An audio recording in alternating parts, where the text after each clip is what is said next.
Hello everyone, स्वागत है आपका आज एमएस क्लिनिक एएमसी पर, जहां पर आप पाते हैं सीबीएसई जेईई एनटीएससी के पैन मैथ्स ओलंपियाड के वीडियो लेक्चर्स बहुत ही आसान और अपनी भाषा में। और आज का टॉपिक है methods of solving first order first degree differential equation. First order first degree differential equations को हम सॉल्व कैसे करेंगे, उनके मेथड्स। लेकिन उससे पहले देखें, उससे पहले हमने पढ़ा क्या है। डिफरेंशियल इक्वेशंस के अंदर केवल ये 5 ही टॉपिक हैं।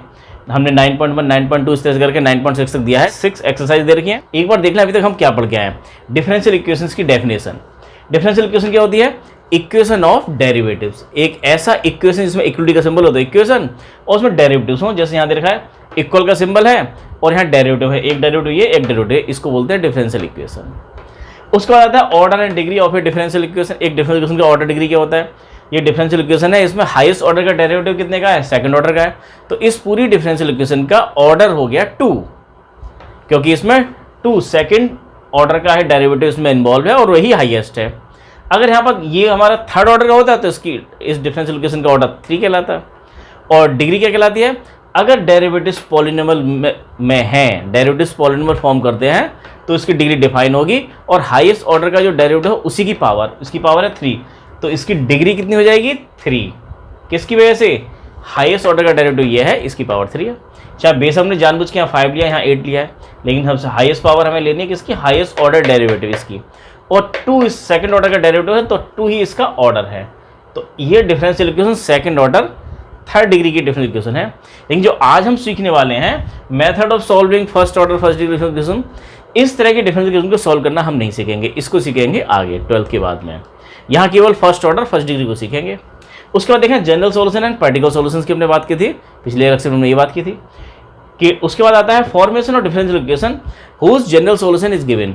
ऐसी डिफरेंशियल इक्वेशन बनानी है हमें जिसका जनरल सॉल्यूशन हमें दे रखा है। हमें एक फैमिली ऑफ कर्व दे रखा होगा, जनरल सॉल्यूशन दे रखा है, और उससे हमें एक डिफरेंशियल इक्वेशन फॉर्म करनी है। ये हमारा सिलेबस से इस साल के लिए हट गया है। 9.3 एक्सरसाइज बिल्कुल भी नहीं करनी है, लेकिन फिर भी ये समझ में आता नहीं है, इसकी कंटिन्यूटी टूट जाती है। एक क्वेश्चन करके इसको देखेंगे। और उसके बाद आता है हमारा ये तीनों टॉपिक एक ही के अंदर आते हैं कि हम सॉल्यूशन निकालेंगे।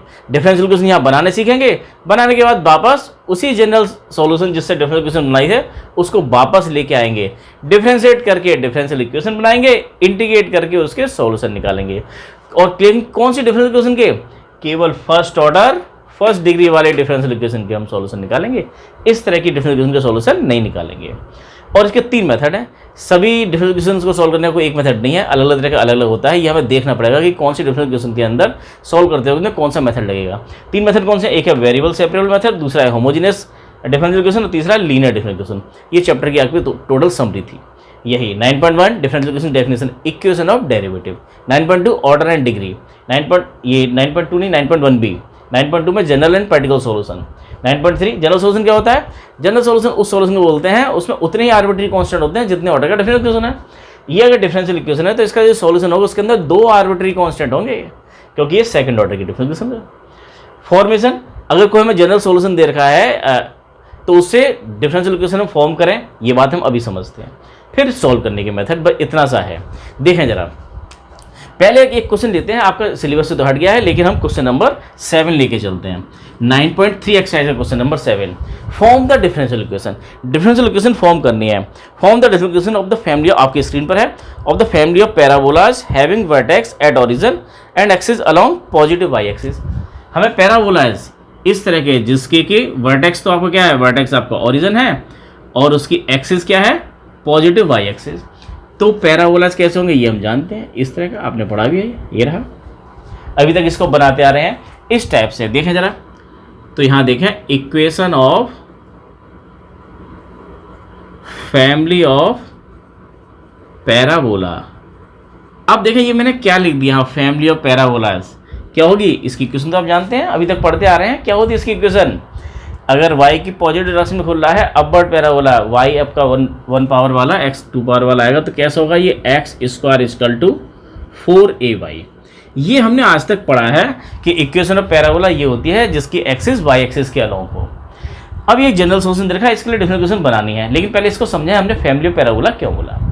इसमें देखो पैराबोला तो हम ऐसे बोलते थे, लेकिन यहाँ बोला गया था फॉर्म द डिफरेंशियल इक्वेशन हो इस तरह का उस फैमिली ऑफ पैराबोलाज का जिसका वर्टेक्स ओरिजिन है और एक्सिस वाई एक्सिस के पैरेलल है।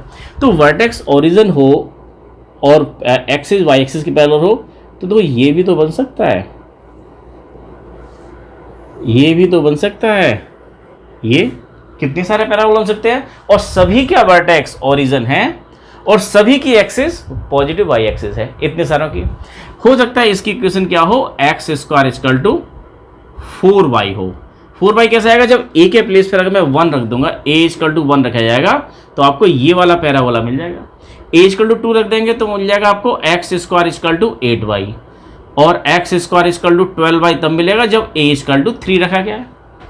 तो a को हम असाइन कर रहे हैं 1 2 3। अगर किसी चीज़ को असाइन किया जाता है तो वेरिएबल होता है, इसलिए इसको बोलते हैं arbitrary constant. Arbitrary means a की वैल्यू 1 है 2 है 3 है 4 है, लेकिन कांस्टेंट भी है, ये एक अलग तरह की चीज़ है। आर्बिट्री कांस्टेंट, यहाँ इसमें a की वैल्यू 1 है, इसमें a की वैल्यू 2 है, इसकी वैल्यू 3 है, तो a यहाँ पर क्या है, आर्बिट्री कांस्टेंट। अब डिफरेंशियल इक्वेशन का मतलब क्या होता है, और इन सभी को इसके लिए ये जो यहाँ लिखा गया है ये केवल एक मेंबर को शो नहीं करती है, इस पूरी फैमिली को ये जो इक्वेशन लिखी है वो इसको भी शो करती है, इसको भी शो करती है, इसको भी शो करती है। इन सबका जनरल इक्वेशन लिखी गई, यहाँ a की वैल्यू 1 2 3 कुछ हो सकती है, इसलिए क्या लिखा हमने, फैमिली ऑफ पैराबोलाज कोई, और ये सब उसके मेंबर्स हैं। X square equal to 4y उसका एक मेंबर है, x square equal to 8y उसका एक मेंबर है, 12y एक मेंबर है। जनरल फॉर्म उसकी ये है। अब हमें क्या चाहिए, एक डिफरेंशियल इक्वेशन जो इन सभी के लिए एक ही तरह का रिजल्ट देती हो, ये इसका ज्योमेट्रिकल मीनिंग है। तो अगर एक ही तरह का रिजल्ट देती हो, इसके लिए भी यहाँ a की वैल्यू 1 है, इसके लिए भी वही बात आती हो, इसके लिए भी वही बात आती हो, तो a की वैल्यू 1 हो 2 हो 3 हो वो एक ही जैसी बनती हो, तो इसका मतलब क्या हुआ, a यहाँ पर इररिलेवेंट हो जाएगा जब इसकी डिफरेंशियल इक्वेशन बनाई जाएगी। वो एक बात अगर बताई जाएगी तो जब इसका स्लोप किसी पॉइंट से बताया जाएगा उसी को हम डिफरेंशियल इक्वेशन बोलते हैं। तो वो a से फ्री हो जाता है, a 1 हो 2 हो 3 हो सबके लिए एक ही तरह का रहेगा।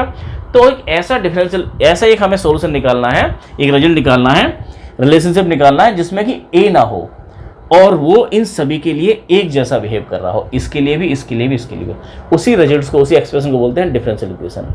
तो कैसे मिलेगा वो, इसको आप डिफरेंशिएट करें, ए दे रखा है a आर्बिट्री कांस्टेंट, तो एक ही बार कराएंगे, इसका डिफरेंशियल इक्वेशन फर्स्ट ऑर्डर का बनेगा। अगर यहाँ पर 2 होते a और b इस तरह के आर्बिट्री कांस्टेंट तो 2 बार डिफरेंशियल इक्वेशन, 2 बार डिफरेंशिएट करते उसकी डिफरेंशियल इक्वेशन सेकंड ऑर्डर की बनती। ये जो देखिए सेकंड ऑर्डर की डिफरेंशियल इक्वेशन है, इसका जो जनरल सोल्यूशन आएगा उसके अंदर 2 आर्बिट्री कांस्टेंट आएंगे, 2 आर्बिट्री कांस्टेंट आपको मिलेंगे। यहाँ पर एक है तो इसकी डिफरेंशियल इक्वेशन फर्स्ट ऑर्डर की बनेगी। तो ये हमारा 7.9.3 में था।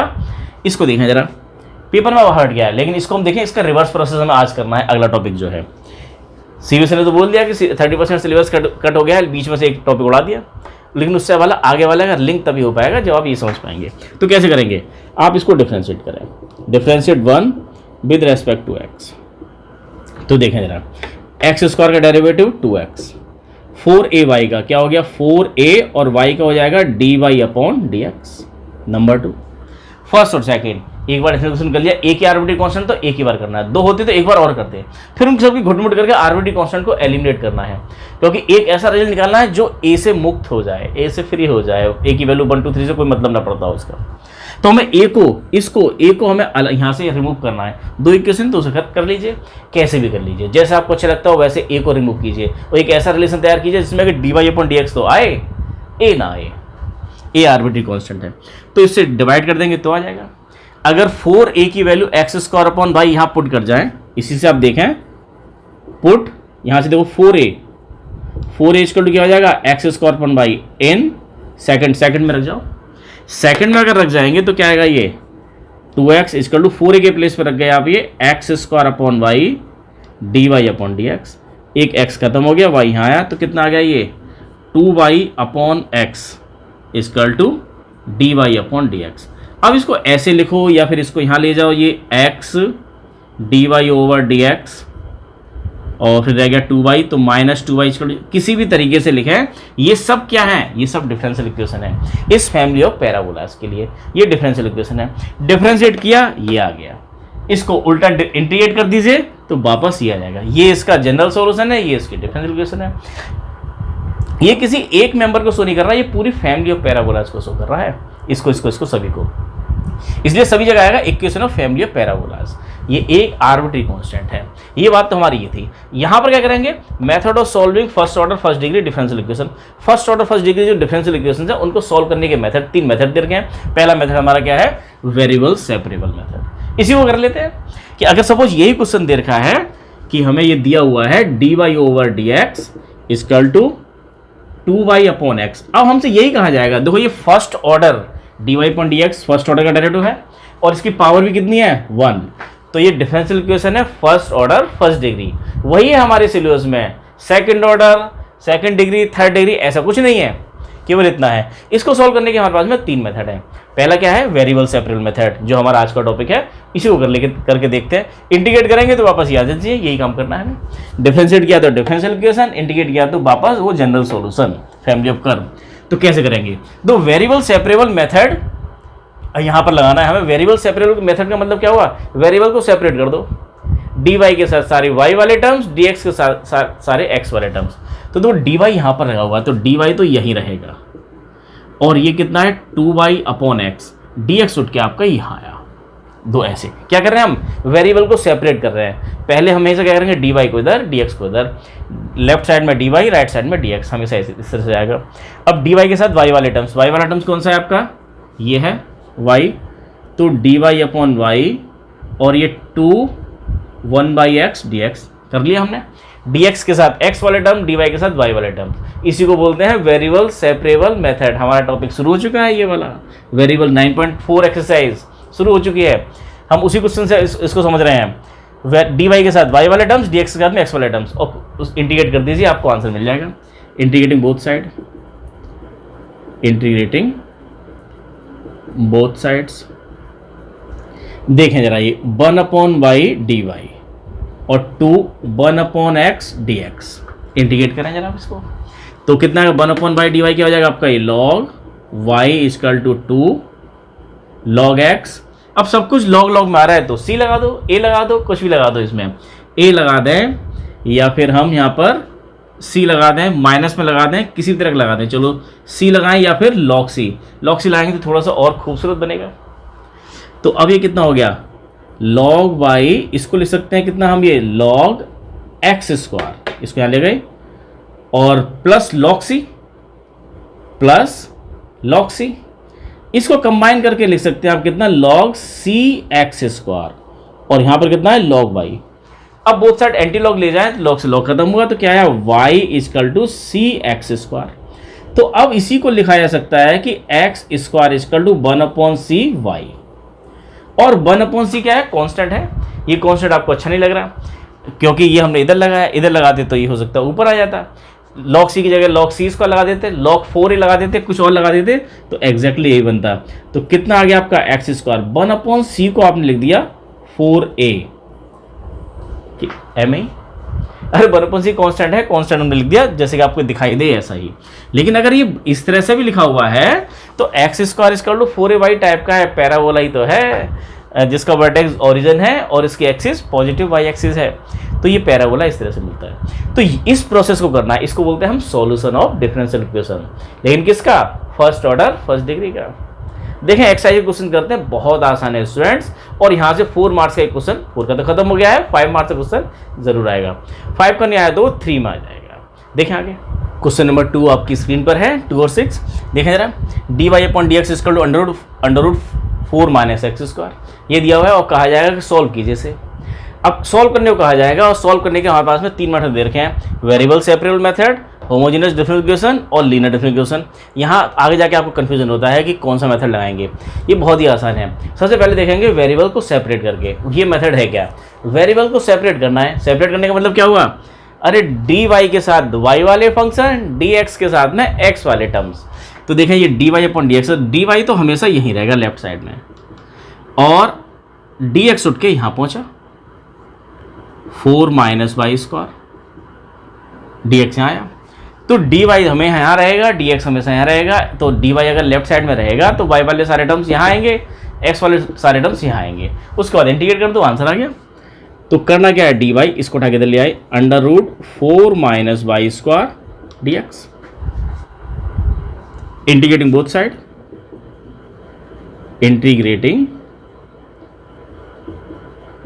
बोथ साइड्स, दोनों साइड में इंटीग्रेट करके, तो क्या हुआ आपका ये D Y upon under root 4 minus Y square और यह है डी एक्स 1।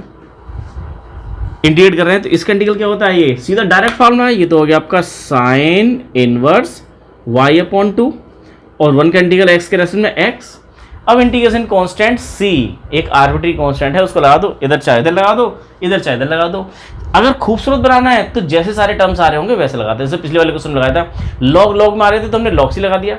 ये आपके हाथ में है, केवल खूबसूरत बनाने के लिए है, नहीं तो आप जिद पड़ जाए नहीं हम तो हर जगह सी लगाएंगे, तो सी लगाएं आप, और चाहे खूबसूरत आए ना आए आंसर तो आपका करेक्ट है। जैसे कि ये भी एक करेक्ट आंसर है। आ गया ये आपका ये सॉल्यूशन हो गया। इसको डिफरेंस करेंगे तो वापस आपको यहाँ पहुँच जाएंगे। ये फॉर्मेशन में हमने देखा था 9.3 में जो छूट गई है, इस साल नहीं है, और इसको इंटीग्रेट किया तो ये मिल गया। इसको डिफरेंशिएट करेंगे तो डिफरेंशियल इक्वेशन फॉर्म हो जाएगी। इंटीग्रेट करेंगे तो ये सॉल्यूशन मिल जाएगा। जैसे ये देखा है क्वेश्चन नंबर 6, बहुत अच्छा क्वेश्चन है और आप बहुत समझ में भी आ जाएगा आपके में कि D Y upon D X, D Y तो हमेशा यहीं रहता है, आप देख रहे हैं ये, और डी एक्स पहुंचेगा यहाँ पर, डी वाई लेफ्ट साइड में, डी एक्स राइट साइड में। डी वाई के साथ लेफ्ट साइड में सारे वाई वाले टर्म्स, वाई वाला टर्म्स कौन सा है, ये टर्म्स वाई का है, तो उसको उठा के इधर लेके आओ, तो क्या आ गया आपका 1 प्लस वाई स्क्वायर। एक्स वाले टर्म्स यहीं ऐसे ही रहेंगे। क्या किया आपने, ये वेरिएबल्स को सेपरेट किया है, आदर इधर कर दिया, डी वाई के साथ अलग, डी एक्स के साथ एक्स वाले, डी वाई के साथ वाई वाले। अब इंटीग्रेट कर जाओ, इंटीग्रेटिंग बोथ साइड। इसी को बोलते हैं हम, ये जो हमने काम किया है इसको बोलते हैं हम variable separable method, differential equation की वेरिएबल सेपरेबल मेथड। इंटीग्रेट करें, इंटीग्रेटिंग बोथ साइड्स, दोनों साइड में इंटीग्रेट कर जाए तो क्या है, ये इंटीग्रल सिंबल लगाना है आपको बस, ये 1 plus Y square 1 plus X square D X. अब दो इंटीग्रेट करें तो ये सीधा डायरेक्ट फॉर्मूला है, 1 plus Y square D Y. क्या होता है, ये डायरेक्ट फॉर्मूला है, फॉर्मूले बोल रहे हैं आप, ये tan इनवर्स वाई, नवरत्न फॉर्मूले, tan इनवर्स वाई, और ये हो जाएगा 1 का इंटीग्रल x और एक्स स्क्वायर का हो जाएगा एक्स क्यू अपॉन 3 और प्लस सी। बस अब आपको अच्छा लगे ना लगे, खूबसूरत लगे ना लगे, लेकिन यही आंसर है। बस हमें ये काम करना है। इसको बोलते हैं सॉल्यूशन और डिफरेंशियल इक्वेशन। इंटीग्रेट किया सॉल्यूशन, इसको डिफरेंशिएट कर देंगे तो ये फॉर्मेशन, ये सॉल्यूशन और ये फॉर्मेशन, फॉर्मेशन और डिफरेंशियल इक्वेशन ये था। तो इसी टाइप के क्वेश्चंस करने हैं। और देख लें, एक और देखा क्वेश्चन नंबर 8, तो वेरिएबल सेपरेबल, वेरिएबल सेपरेबल मतलब डी वाई तो आपका यहीं रहेगा, डी वाई यहीं रहेगा, वाई के साथ सारे, डी वाई के साथ वाई वाले सारे टर्म्स, तो ये उठ के इधर आएगा, तो ये आ गया Y to the power 5 minus D X, तो यहाँ जाएगा ये, और इधर से आपका डी एक्स एक्स की पावर 5 इसके नीचे आ गया एक्स टू द पावर 5, इस तरह से बना। इंटीग्रेट कर दो बोथ साइड तो आपको आंसर मिल गया, इंटीग्रेटिंग बोथ साइड। तो कितना वाला ये आपका बन गया है Y to the power -5 D Y minus X to the power -5 D X, ये बना आपका ये। अब इसको इंटीग्रेट करो, y की पावर -5 प्लस 1 तो y की पावर -4 अपॉन -4 माइनस एक्स की पावर -4 अपॉन -4 प्लस c, आपको c अच्छा लग रहा है c लगाइए, या c अपॉन -4 अच्छा लग रहा है तो ये लगा लीजिए, तो ये और खूबसूरत लगेगा आपको ये। तो ये c के लिए लगाने के लिए हमारे पास चॉइस है। अगर आप c लगाएंगे तब भी आंसर आ चुका है, क्वेश्चन हो चुका है। c/4 लगाएंगे तो थोड़ा खूबसूरत लग रहा है, और अगर c अपॉन -4 लगा रहे हैं तो और ज़्यादा खूबसूरत बन रहा है, क्योंकि अगर -4 से डिवाइड कर दिया गया, इसको इधर ले आएंगे तो ये x to the power -4 y to the power -4 equal to c, ये आपको आंसर मिल गया। इस तरह से करना है, वेरिएबल को सेपरेट करना है। डी वाई लेफ्ट साइड में सारे y वाले टर्म्स लेफ्ट साइड में, डी एक्स राइट साइड में सारे x वाले टर्म्स राइट साइड में, इंटीग्रेटिंग बोथ साइड। क्वेश्चन खत्म। देखें आगे क्वेश्चन नंबर 4, क्वेश्चन नंबर 10 आपकी स्क्रीन पर है। देखें क्वेश्चन नंबर 4 और 10 दोनों एक जैसे ही हैं, वेरिएबल सेपरेबल से करना है। तो कैसे करते हैं, डी वाई लेफ्ट साइड में, डी वाई अगर लेफ्ट साइड में है तो ये जो टर्म्स है यहाँ डी वाई दिखाई दे रहा है, इसको यहीं रहने दें, इक्वल के इस साइड में 0 लिखा हुआ है, इन सबको उठाकर इधर पटक दें। तो कैसे आएगा ये, 2 sec स्क्वायर वाई और 10x डी वाई, इसको तो यहीं रखा हमने, ये इक्वल की जगह इक्वल है 0, और ये सारा चला गया इधर, तो माइनस में आएगा ये आपका sec square x 10y dx। dx को हमें यहीं रखना है, dy को हमें यहीं रखना है। dy के साथ सारे y वाले टर्म्स, dx के साथ सारे x वाले टर्म्स। dy के साथ y वाले टर्म्स एक तो ये है, तो sec square y dy equal sec square x और ये वाला dx। ये जो tan y है ये घूम फिरता हुआ इधर आया, अरे इसको डिवाइड कर दिया tan y से डिवाइड करेंगे, यहाँ पर आ गया ये tan y, क्योंकि dy के साथ हमें रखने y वाले टर्म्स और dx के साथ रखने ये tan x को उठा के इधर ले आए, tan x कर दिया हमने। dx के साथ सारे x वाले टर्म्स हैं, dy के साथ सारे y वाले टर्म्स हैं, यही को बोलते हैं वेरिएबल सेपरेबल। वेरिएबल को सेपरेट कर दिया, variable separable method. Integrating both side, integrating both side, integrate करें इसको, इंटीग्रेट करके तो tan इसको t मानेंगे, अगर इसको t मानेंगे तो इसका डेरिवेटिव ऊपर रखा हुआ है, डायरेक्ट लिख सकते हैं इसको, कितना ये log tan y। t मान के करना है इसको z मान के करना है, माइनस इसका डेरिवेटिव ऊपर है, सीधा डायरेक्ट लिख सकते हैं, ये हमने डायरेक्ट देखा था इंटीग्रेट करते वक्त में। अब ध्यान से देखो, यहाँ पर अगर आप c लगाना चाहते हो तो c लगा लो। c लगाते हैं, देखो क्या होता है, c लगाएं तो क्या होगा आपका, ये माइनस में इसको इधर ला सकते हैं हम, ये तो ये हो गया आपका log tan y plus log tan x equal to c। आपका आंसर आ चुका है, आंसर आ चुका है, यहीं छोड़ देंगे आप ये। लेकिन ये खूबसूरत नहीं है, खूबसूरत कब बनेगा, जब सिमेट्री आएगी, एक जैसा हम आर्बिट्री कांस्टेंट इसमें ऐड करेंगे। जब ये टर्म लॉग में आया है, ये लॉग में आया है, तो आर्बिट्री कांस्टेंट है c स्क्वायर c/2, जो अच्छा लगे, tan inverse c log c। आप अगर c के प्लेस, ये भी ठीक था जो हमने किया है, लेकिन खूबसूरत बन जाएगा अगर c के प्लेस पे क्या लगा दें, log c। तो देखो क्या होगा, log c लगाएगा तो इधर आया और ये हो गया आपका log c। इस तरह से बनेगा। कुछ आंसर पहले भी था, आंसर हमारा अब भी है। आप कहेंगे खूबसूरत क्या होगा, खूबसूरत अब हो जाएगा, log की यहाँ प्रॉपर्टी लग जाएगी, तो क्या बन जाएगा आपका ये log, हमारे पास स्पेस है इधर, तो ये हो जाएगा आपका ये log tan x into tan y equal to log c, log m plus log n, log m into n। Antilog ले गए, लॉग हटा के यहाँ से, तो क्या बचा आपका ये, तो कितना खूबसूरत आंसर आया, tan x tan y equal to c। ये हमारा सॉल्यूशन है इसका, इस डिफरेंशियल इक्वेशन का सॉल्यूशन ये है। ऐसे अगला देखें, बिल्कुल ऐसे करना है ये भी, तो इसको आपको यहीं रखना, लेफ्ट साइड में रखना है। रखिए यहाँ पर ये 1 minus e to the power minus x sec square y dy equal to minus, इसको उठा के इधर लेके आए, e to the power x tan y dx यहीं रहेगा, dy यहीं रहेगा, ये फिक्स है, लेफ्ट साइड में dy, राइट साइड में dx।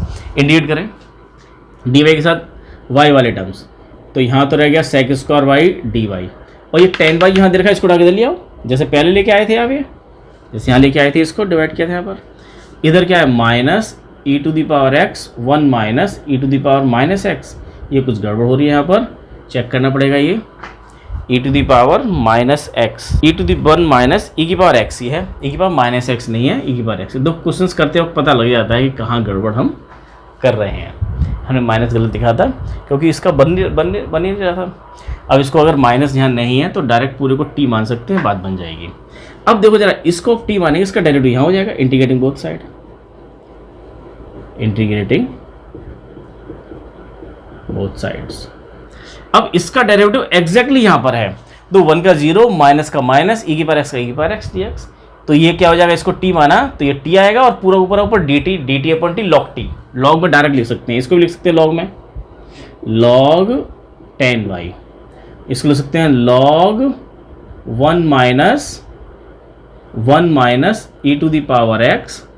अब c, लेकिन सब log में आ रहा है तो log c, खूबसूरत बनेगा और कोई बात नहीं है।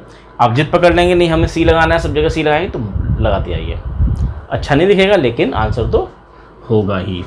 इसको इधर ले आएंगे तो क्या हो जाएगा आपका, ये माइनस में आएगा log tan y upon 1 minus e to the power x और log c, log हटा के बोथ साइड दोनों तरफ से, तो आंसर आ गया आपका ये tan y, या इसी को कंबाइन कर जाते c 1 minus e to the power x, ये आपका आंसर आ गया। अब हो सकता है कि ये c मैंने यहाँ लिखा है, आपके आंसर में इधर दे रखा हो, अपॉन में दे रखा हो, ऊपर दे रखा हो, नीचे दे रखा हो, सी स्क्वायर दे रखा हो, उससे कोई फर्क नहीं पड़ता। कांस्टेंट के लेवल पर डिफरेंशियल इक्वेशन के सॉल्यूशन निकाल दो, उसमें वेरिएशन आएगा, आने दीजिए, उससे घबराना नहीं है। अरे आपने सी इधर लगाया, इंटीग्रेट तो इधर भी कर रहे थे, इधर भी कर रहे थे, कोई इधर लगा देगा तो हो सकता है सी इधर या इधर लगा मुझे, उसके घबराना नहीं है। अब देखें आगे, एक और हमारा इनिशियल वैल्यू प्रॉब्लम दे रखा है और एक वर्ड प्रॉब्लम, दो शानदार क्वेश्चंस और ये टॉपिक खत्म। क्वेश्चन नंबर 14 आपकी स्क्रीन पर है, मोस्ट इंपॉर्टेंट क्वेश्चन। स्टूडेंट यहाँ पर थोड़ा सा चेंज है, हमको कुछ सॉल्व करने को ये भी कहा जा रहा है, पूछा जा रहा है पर्टिकुलर सोल्यूशन निकालिए। पर्टिकुलर सोल्यूशन क्या होता है? अरे भाई उसमें आर्बिट्री कांस्टेंट सी के प्लेस पर कुछ पर्टिकुलर वैल्यू होती है 2 3 4 5 ऐसा, वो हमें निकालनी होती है, वो काम एक्स्ट्रा करना है। जैसे आप ध्यान करिए कि जो हमने बिल्कुल फॉर्मेशन डिफरेंशिएशन में हम जब क्वेश्चन लिया था, क्वेश्चन नंबर 7 9.3 का, उसमें फैमिली ऑफ पैराबोलास था, जिसकी वर्टेक्स ओरिजिन था और axis parallel to y axis थी। इक्वेशन क्या निकल के आई थी उसकी? इक्वेशन हम लेके चले थे x square equal to 4ay, तो 4ay उसमें a क्या था? आर्बिट्री कांस्टेंट, और a के प्लेस पे अगर 1 रख दें तो x square equal to 4y क्या है? उसका एक केस, एक पर्टिकुलर केस, वो भी सॉल्यूशन है। हमें ऐसे ही सॉल्यूशन निकालना है जो एक कर्व निकल के आएगा जिसके लिए कंडीशन क्या सेटिस्फाई होती है? जब एक्स इक्वल टू 0 पर वाई इक्वल टू 1 है।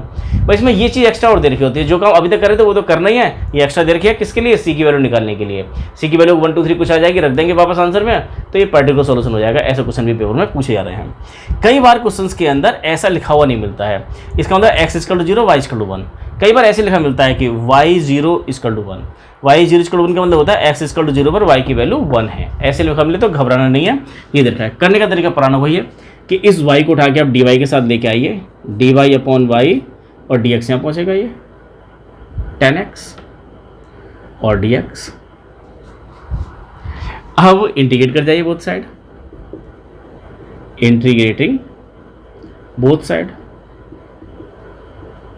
बोथ साइड अगर इंटीग्रेट करेंगे तो ध्यान देखो dy अपॉन वाई और ये है आपका 10x dx, 10x dx।